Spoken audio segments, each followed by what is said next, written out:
How's it going, everyone? I'm Tycho Manor, and welcome to Zodiac Axis. This is a game I found on GameJolt because I wanted to record, and well, it's currently in development. But it looked really interesting, I liked its art style, and I wanted to play. Continue on, and let's play the game. Well, the fans can display the quick menu. Oh, that's cool. Hit space to continue. Or I can left mouse click. As you play, icons may appear in the bottom left corner to show different effects. You gained affection from a character. You triggered some kind of flag, for better or for worse. You're currently facing the consequences of a previous choice. Oh no! This is gonna be bad. Several common functions are tied to hotkeys. Let me get my keyboard here. Hit space to start the game, or I can left mouse click. Actually, let me check if you guys can see my mouse. Let's not capture my cursor, actually. Being ordinary is dangerous. That was the first thing I heard in the journalism major.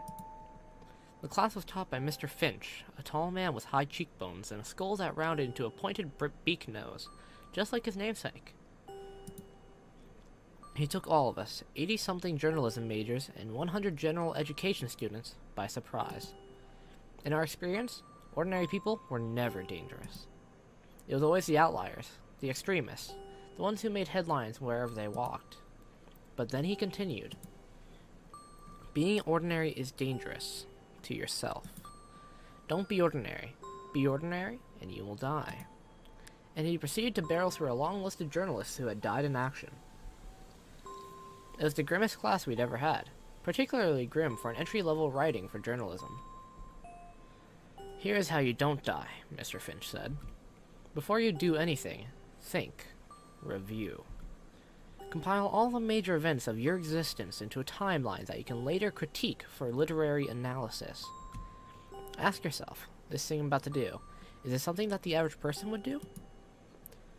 If the answer is yes, then don't do it, because humanity is, on average, utterly moronic.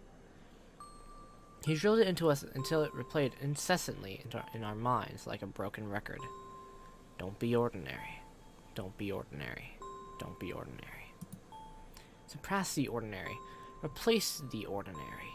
Be extraordinary. Think, review. Compile all the major events of your existence into a timeline that you can later critique for literary analysis. That was Mr. Finch's mantra. What's happened?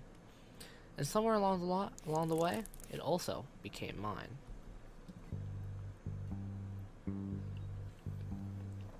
Heart. You really sure about this? The crowd out there is dangerous. You might get shot. Don't worry, I'll make sure to stick the landing. Can't believe he has the guts to joke at a time like this. Sorry, it's a bad habit I picked up along the way.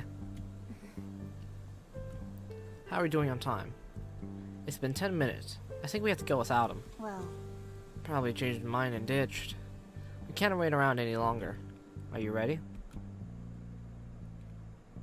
In kinder circumstances, I probably would have never met this woman. Unfortunately, these aren't kinder circumstances, and I've met this woman. I straightened and looked her in the eye with confidence. Fake confidence. Ready as I'll ever be.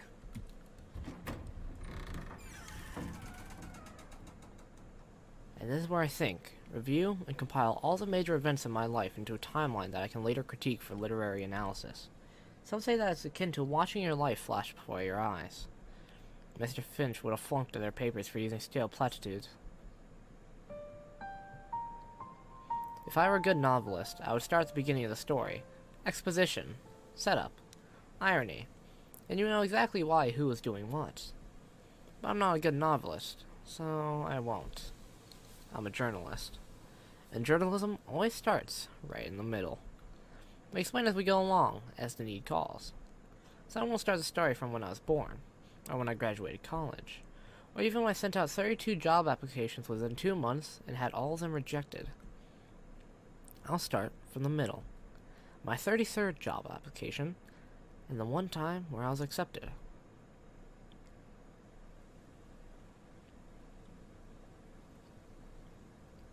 August 20th.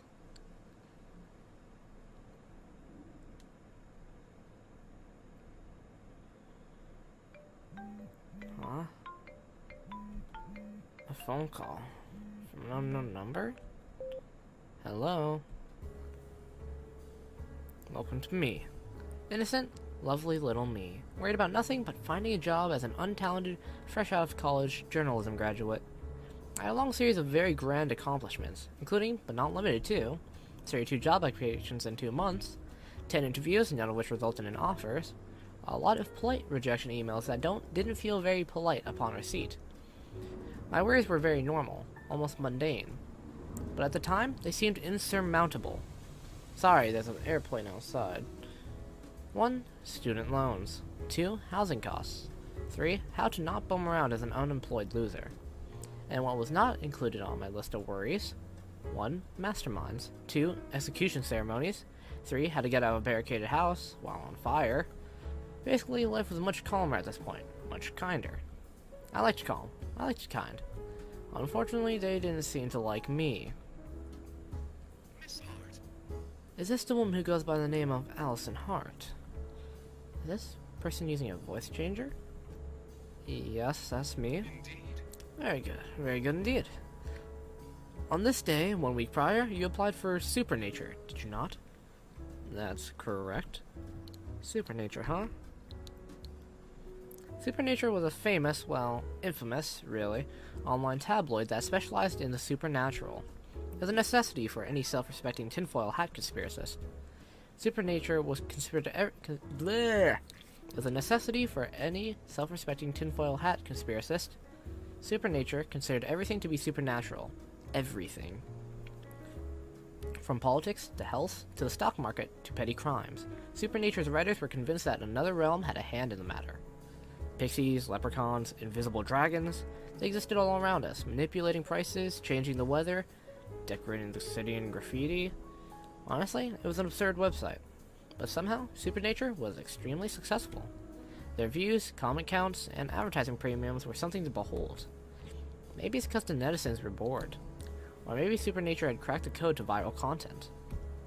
Either way, they had a job listing, and I didn't have a job. We were a match made in heaven.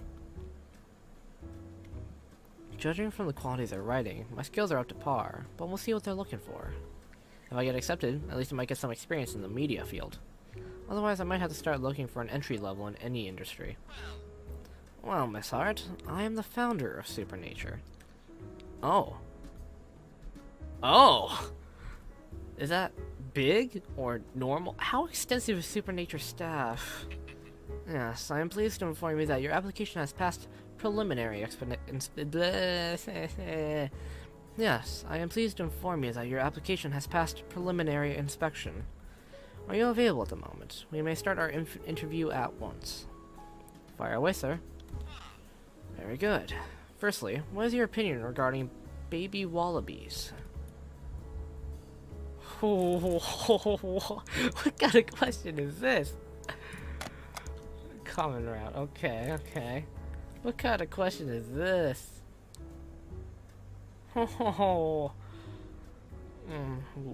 What? Most interesting. That doesn't sound good. I can't lose the infant here. Come on, Allison Hart. I mean, I'm just surprised by the question.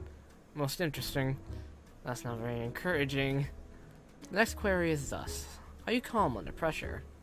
At least this is a normal question. Such as during a crisis, or making a split-second decision? Such as while being shot at, or while being held hostage.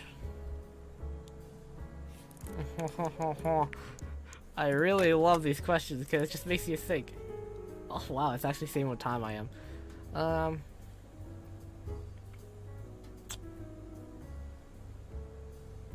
I go through that all the time. I do actually, in terms of gaming.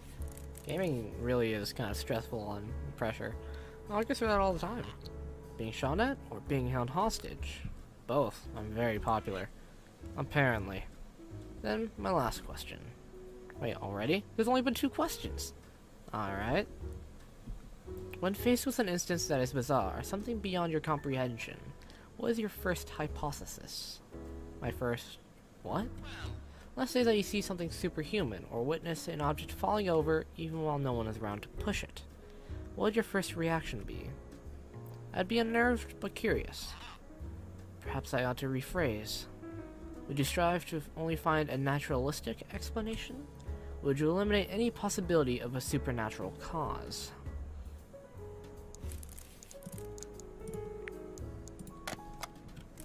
I mean, all these questions are tough. I wouldn't say that. Any of these, really. What I would say is, I would go check out what has happened, and if there's really nothing that I can make sense of, then I would believe that is something supernatural. So I guess it's close enough to this one. When in doubt, leprechauns. Always leprechauns. When in doubt, leprechauns. Always leprechauns. Leprechauns. They have tons of gold. I like gold. Logical enough. For real? Miss Hart, I am quite pleased with your aptitude.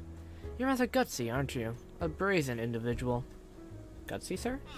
You come across as quite creative and unflappable. Is a valuable asset in the world of journalism. You may be proud of yourself.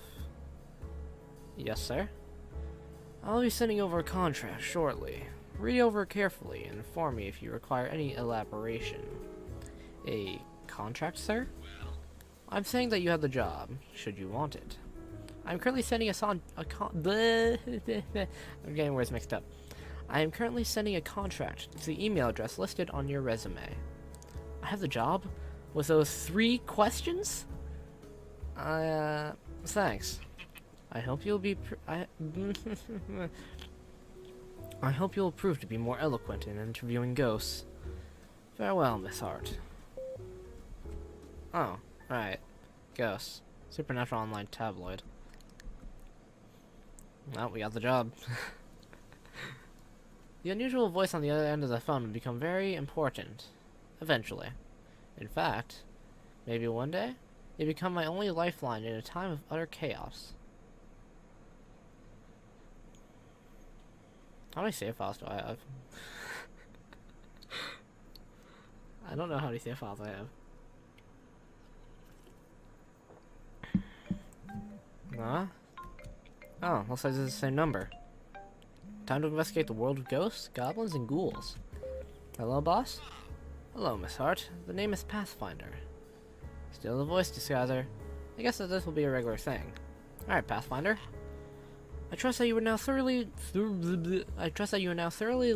knowledgeable on the history of our most honorable establishment. Do you mean to tell me that you have been idle? No. Looking up insights on social media isn't exactly reputable. I wasn't even aware that Supernatural even had a history page, or any normal information for that matter. Supernatural was founded 4 years ago, because save. Time for an educated guess, because there's a lack of coverage on supernatural events. That's why it went viral. It's the first of its kind. Indeed, Miss Hart. There's one thing unique to humanity, the thirst for truth. For decades, nay, millennia, people have walked through their daily lives beneath a cloud of ignorance. They, blinded by trivial worries and limited worldviews, failed to accept any truth beyond the mantle of their own experience. And that, Miss Hart, is why Supernature has become great. We are not afraid to speak the truth that others are fearful to explore. We are not afraid to open our minds to the scrutiny of pure truth and reason. We are not afraid of any man, any malice, any marsupial. We... Thanks, man. Recognize this, Miss Hart. Own it like it is your soul. Yes, sir. I don't need a save for that. Good. And now, on to business. You're likely aware of the fact that tabloid writers often have pressing deadlines. Yes. I hear that regular pace is around 10 article stubs per day. Well, that is not how Supernature operates, Miss Hart. Quality over quantity, perfection over precipitance, extraordinary over expedited. The other staff will oversee the regular articles. You, Miss Hart, have a special assignment. You are my trap card, Miss Hart, my joker. Joker? Not an ace? I thought that jokers were usually bad. What do you have in mind? Have you retrieved your mail? Yes. There should be a manila envelope sent from Cypress Fortunes. Oh, the envelope that looks like spam? Cypress Fortunes is a dummy company to protect our privacy. Pay the name no heed. Right. Look through the envelope's contents. Looking right now?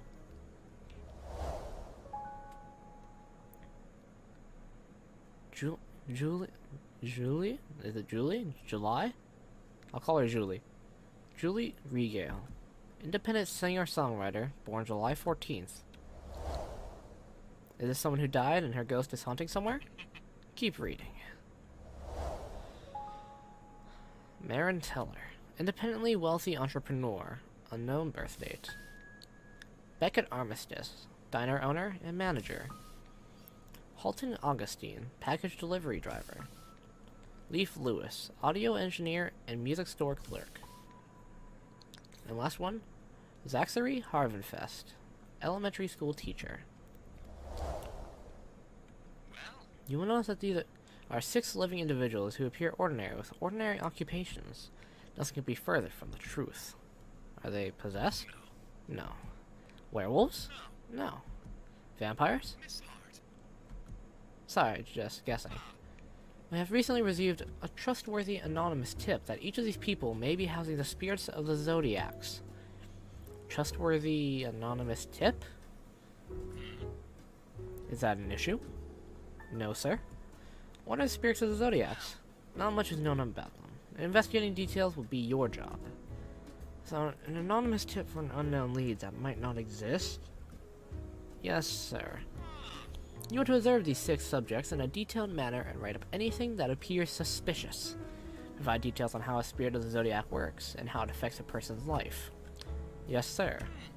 Report to me whenever possible, though it is likely you will encounter dangerous situations where it is not. Do not worry, your contract will only terminate after a month of no contact. Dangerous situation, sir? Recall the interview questions. Expect moments like that. Being shot at, sir? And held hostage? Among other things, naturally. Did you not read the liability waiver that came with the contract? I did, but then, seeing as you signed it regardless, it appears there is no issue. Yay. Continue, sir. Understand that this particular job may be very difficult. There are, after all, no connections between the suspects. So, sir, just to clarify, our only lead is the anonymous tip? Indeed. Precisely. Okay, sir. I'll work something out. That is what I like to hear. I shall contact you near the time of your first deadline. Farewell. Yay. I can tell this isn't going to be easy. Really, I should have been thankful. Most tabloids just spin stories off the top of their heads to get more viewership. No research, no reliable sources, no evidence.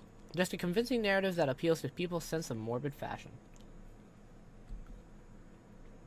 If the editors are feeling particularly high budget, they might even throw in a skillfully manipulated image or an interview with a bribed witness.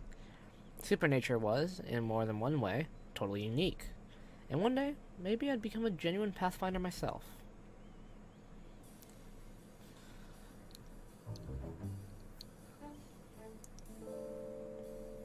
Okay, looks like this is it.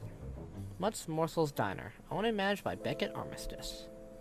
Seems like a good target to start with. He has a public restaurant, so it shouldn't be hard to get a little info.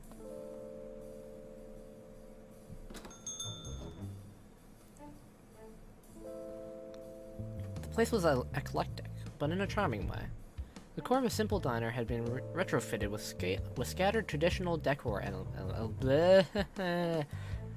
The core of a simple diner had been retrofitted with scattered traditional decor elements like lanterns, brush paintings, and a broad panel of stained glass. It had a character, history. Almost like climbing through your grandma's attic and piling all of your findings on one big, bright collage. I surreptitiously snapped a few shots with my camera as I entered. Documentation was everything, after all. Pixar It Didn't Happen could be a legitimate argument in the media industry. Hi. Welcome. How many? Just one. Right this way, please. Can I get you anything to drink? Water's fine. Thanks. Sure. I'll be right back. I need to have a look around this area. Sorry, waitress.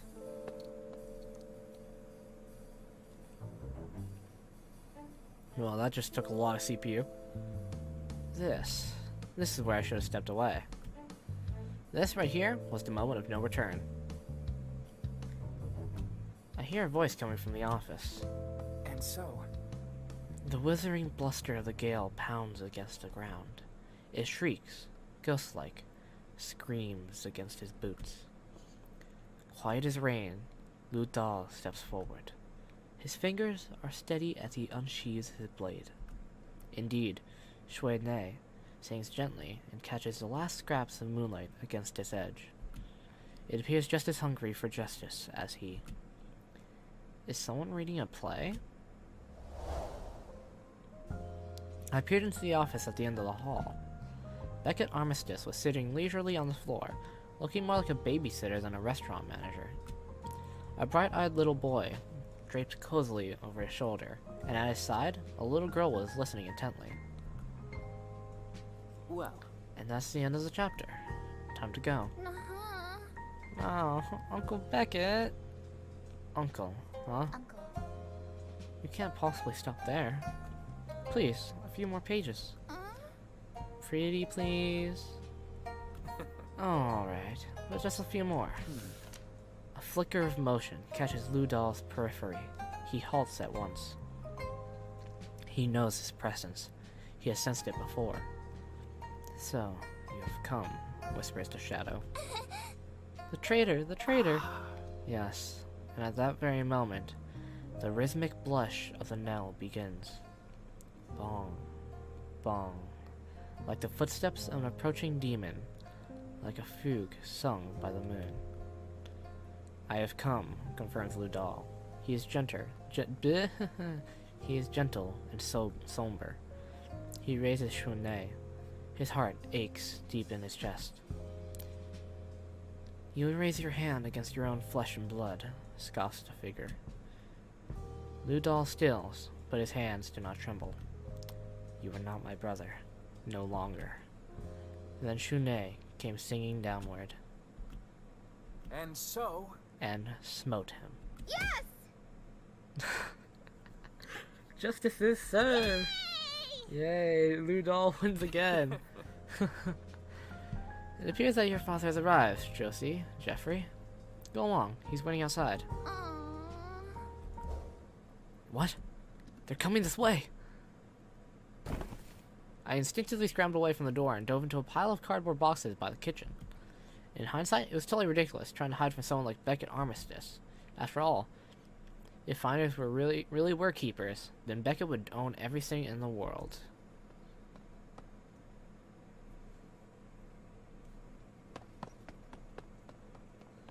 As I crouched in my makeshift cover, Beckett waved off the two children that he had been entertaining.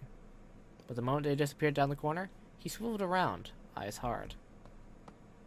He stormed right to where I was hiding, casually removed a single box that exposed my head, and leaned over me. Hey. Hello. Hi. Do you make it a habit to assimilate with cardboard boxes? Not generally, no. Well? Then this is... an exception? Huh. Really? For what occasion? This is quite possibly the worst way that this situation could have turned out. Happy National Box Day! Here, you get one too. They are my boxes. Yeah, they are. So the question then begs, what are you doing here? I was looking for the bathroom? No way, I already look way too suspicious. How does this guy know where I was hiding? I mean, we should probably apologize. How many pages are there? We're gonna find out. 10 pages. Okay, I have a lot of saves to go through, so... apologize. I'm sorry. I really have no excuse. Will you say something? Well? What is there for me to say? Your apology leaves much room for ambiguity. Are you a burglar? A spy? Simply a confused citizen with an endearing fascination for cardboard boxes? Well, I like to claim that I'm not a burglar or a spy, but if I was, I'd say that anyways. That's why? That's why I said I had no excuse. You're quite amusing. Thank you. It almost feels like he approves of me. If you don't mind, I have just one more thing to verify. May I see your camera? Camera? Of course. Is there something wrong? Hey. These pictures are rather stunning. Sorry? I originally presumed that you might be taking malicious photos, but it appears that you're simply taking references of decor inspiration. Are you a photographer? Me? Oh yes, I am a photographer. My concentration was in visual communication, which involved a lot of photography and design. But in this situation, it seems better to claim that I'm a photographer rather than a journalist. This seems like a coincidence of unusual proportions. He deliberated for a moment, like he was weighing a very important decision. Which, in fact, he was. Not that I knew it. Well, what are your rates? I've been looking to relaunch our website with a new design, which includes several large picture headers. From what I've seen, your work is more than adequate. You mean you're hiring me? huh. This was a rather unusual process, even by my standards, I'll admit that much. But simply put, yes. I far prefer to work with someone whom I've already met in person, rather than a complete stranger. Besides, you're... Never mind. Some things ought to be left unsaid. No, sorry, I'm just surprised. Would you like time to think over the proposition? I mean, it's great. I'm thankful. It's very convenient to learn more about him as a target. How can I contact you? Here's my business card. I'll contact you tomorrow morning. I'll send over my portfolio, the terms, the like. Alright. Very well. Now, if you don't mind, I have an order to deliver. Oh, yes, of course. Wait right here. Huh? Beckett slipped into the kitchen, his steps light and perfectly balanced. When he returned, a hefty bag of takeout was draped over one hand. Hey. Here. Oh. Oh? Please deliver this for me. Oh, okay. Deliver it? Yes. Frankly speaking, you owe me for trespassing. Fair enough. That is what I'd say. Where does this takeout need to go? Is it far? Is distance a problem? I don't have a car, unless you want to lend me one. Down payment, maintenance fees, driver's insurance. I can't afford it on top of an apartment. For now, I just use public transportation and a bike. I see. At this time, the customer's probably in Clementine Park, which is just down the street. Probably. And if he's not, sore luck. I suppose he won't receive his takeout. Is that an ethical business practice? Well, It's fine, he'll understand. If you'll excuse me, I should return to work. We had an interesting first encounter, but all in all, it was nice to meet you, Miss Allison. My regards. He's already heading back into the diner. Beckett, can I ask a question? It is risky, but it's really nagging at me. You found me in pretty suspicious circumstances. Why do you trust me? Maybe I should not have said anything. I thought... Don't you think that going through life with nothing but doubt is a little miserable? Good day, Miss Allison. That was a nice first encounter with Beckett Armistice. This was my first encounter with Beckett Armistice. And that was because... At the time, I didn't know who he was. At the time, I didn't know who he was, and who he was not. Beckett, well, he's hospitable, steadfast, raised differently from the rest of us. Sometimes I swore that he could see past the entire world with those eyes. He could give you just one glance, and something in you would feel barren, vulnerable, overturned. He'd always seemed like an open book, a clear-cut case. So unpredictable, someone you could look at and guess their character within 90% accuracy.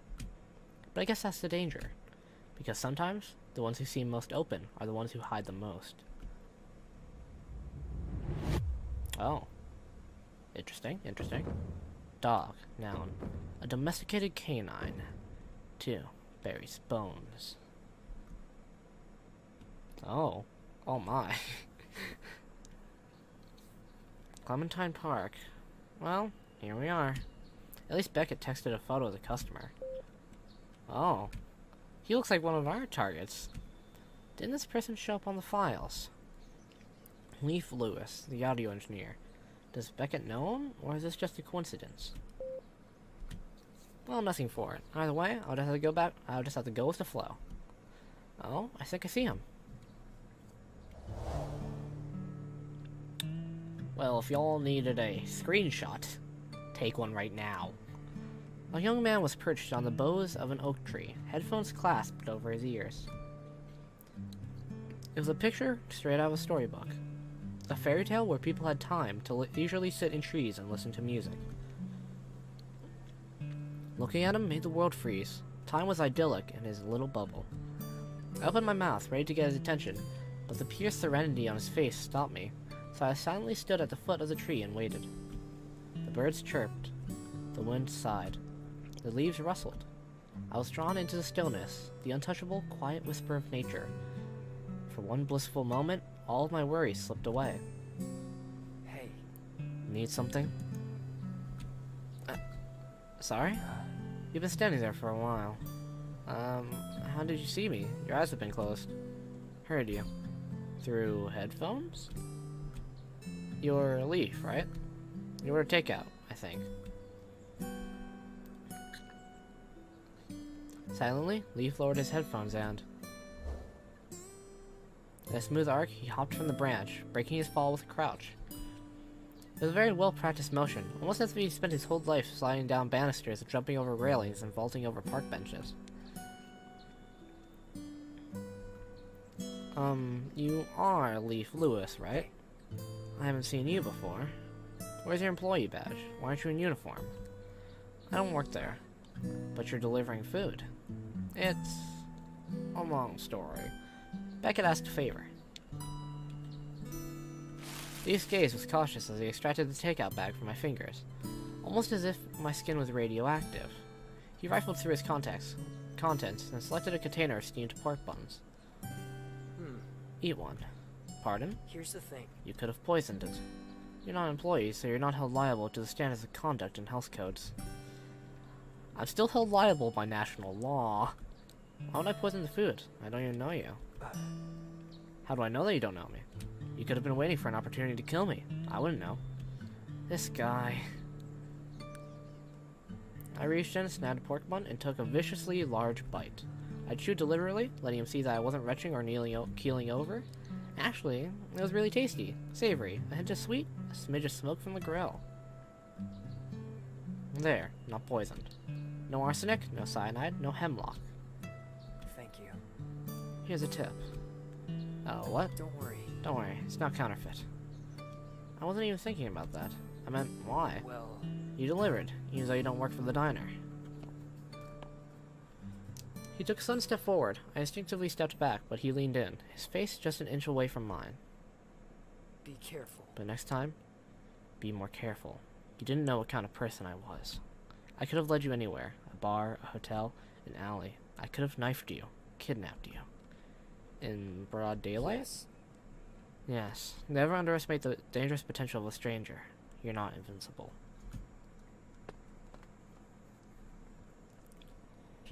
The burst of words died down as quickly as it had risen, like a geyser. He turned and disappeared down the path. What? No, really. What? I've never met anyone so paranoid. Well, he's already gone. I guess I shouldn't dwell on it. But what a strange guy. Maybe I should have expected it. Super nature job. Message should be normal. Yeah. Hey! Hi there. Oh, Oh, sorry. Did I scare you? Who is this and why is she approaching me? Wait, she looks really familiar. Isn't she another one of the suspects? July. The singer-songwriter, right? Or Julie. Okay, that's strange. It hasn't even been 5 minutes since I talked to Leaf. Are you okay?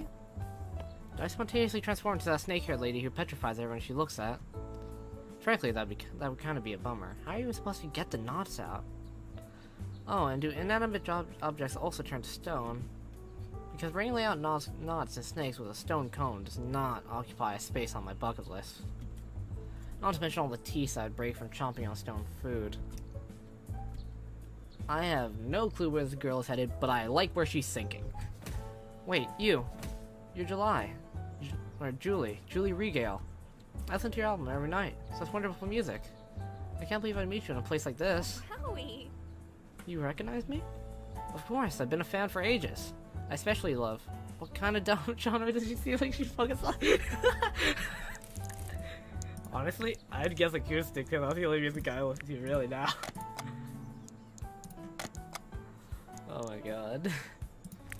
I mean, she could be heavy metal. Fuck me. One time I... Julie Regale. Is there a backlog button? Ah, it only goes back so far, doesn't it? Oh boy, oh boy. I should have saved. Oh, this is what we look like? If that's what we look like, we look hot as hell. Holy crap. Acoustic. How you saying lovely eights? The melody just gripped me, so calm and soothing, yet heartfelt. Whenever I'm in a bad mood, it's lovely eights time. Please let that song name coincidentally match with one of hers. Please. Wowie, I'm so touched. It makes me happy that one of my little tunes can give you comfort. Score! What? Can I possibly get your autograph? Aww. You're adorable. Can I keep you? Bless your soul, you little honey nugget. I'll write a special message just for you. Let's see. Paper. What's your name? Allison. Allison Hart.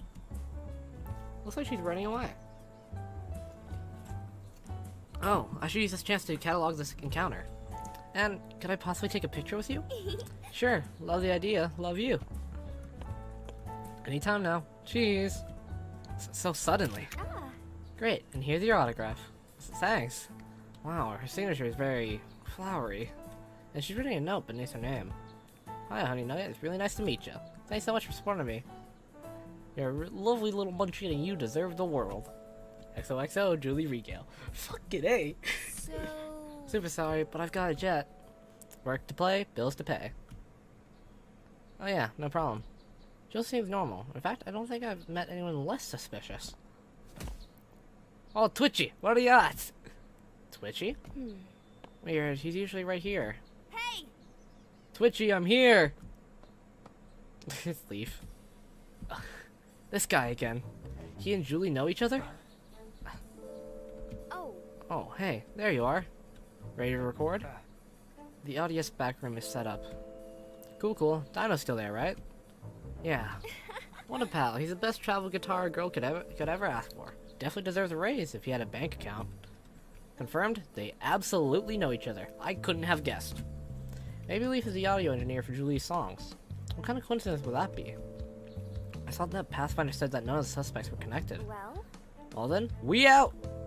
Fuck y'all, I'm out of here! It was great to meet you, Allison. Huh? The two of you are friends. Uh-huh. New ones, I think. Or just friendly acquaintances. Social stuff is always so confusing. She's apparently a fan of my music. Really? Did she even know your genre? What do you take me for, Twitchy? Or her for? If she's a fan, of course she knows my genre. She even knew the song name. Really?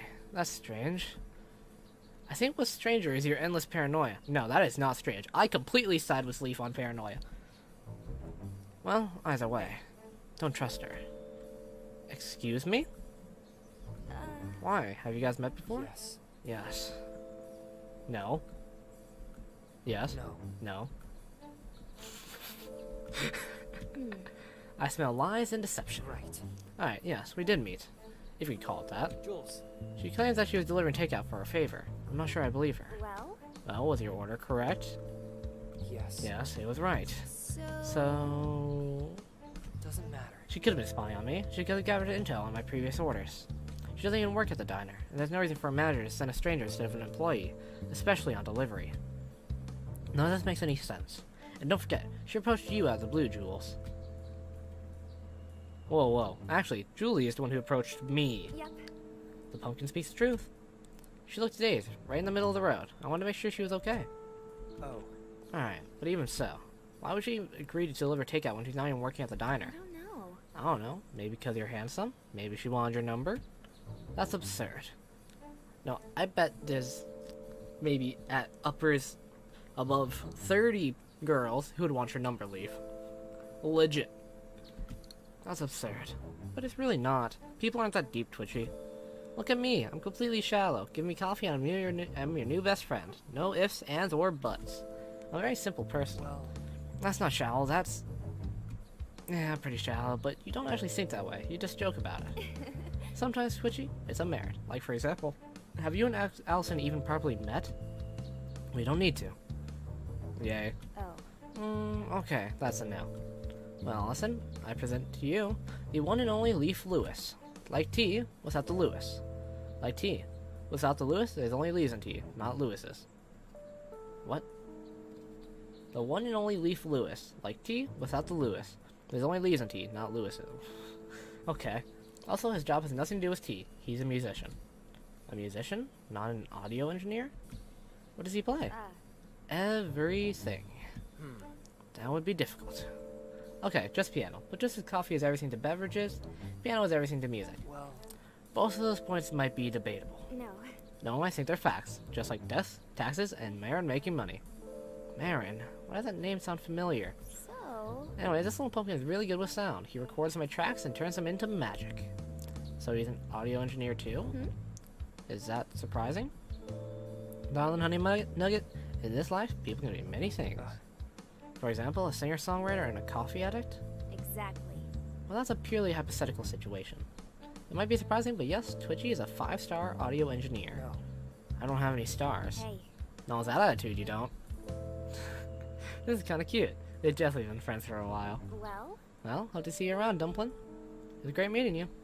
You too. Bye. Twitchy, say bye. Fuck you, I'm out of here. Yeah. He said it in his heart.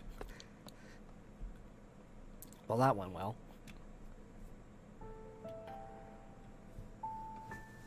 Julie.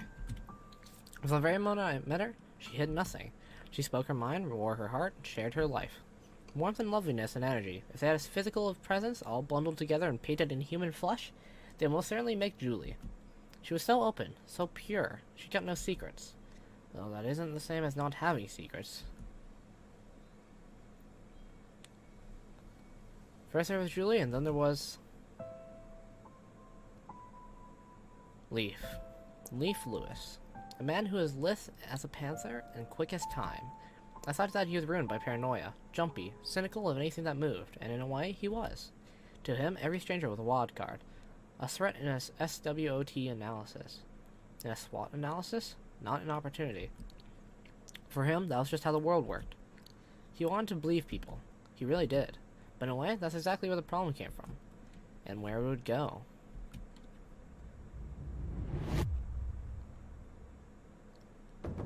Rabbit. Noun. A lagomorph. Often hunted. Willing to do anything to survive.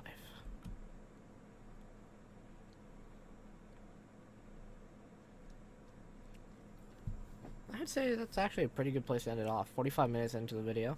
Well, for what you'll see if I don't cut out a lot. So, I'm gonna finish this small little cutscene and then I'm gonna end the video off. The night had been hectic. Well, sort of. In those days, hectic used to mean something very different. Pulling a long night editing photos, juggling between 18 browser tabs, rehashing a resume in half an hour. So what did it not mean? Getting kidnapped, stopping a war, speaking to millions of people. Even so, I feel nostalgic. Maybe it's similar to getting lost in an amusement park. When you're a kid, it's practically the end of the world. Crowds pressing everywhere, stifling noise in the crevices of your ears, hard-souled boots trampling your toes. You're overwhelmed, terrified. You don't know how to handle it. But when you're older, you know how to take care of yourself. You remain calm. You find a map. You ask someone for directions. Or, you don't even notice that you were lost in the first place. You look back to the time where you were lost as a kid, and shake your head, smiling a little, smile, and realize how you've grown up. Whether you want to or not. Let's see if Beck has replied yet. Alright. I'm gonna end it off here. I hope you all enjoyed the first episode of Zodiac Axis. This is actually really interesting for me. I love the art style. It looks absolutely amazing. It's so bright and colorful, and I can't wait to play more. So I'll catch you all next time. See ya!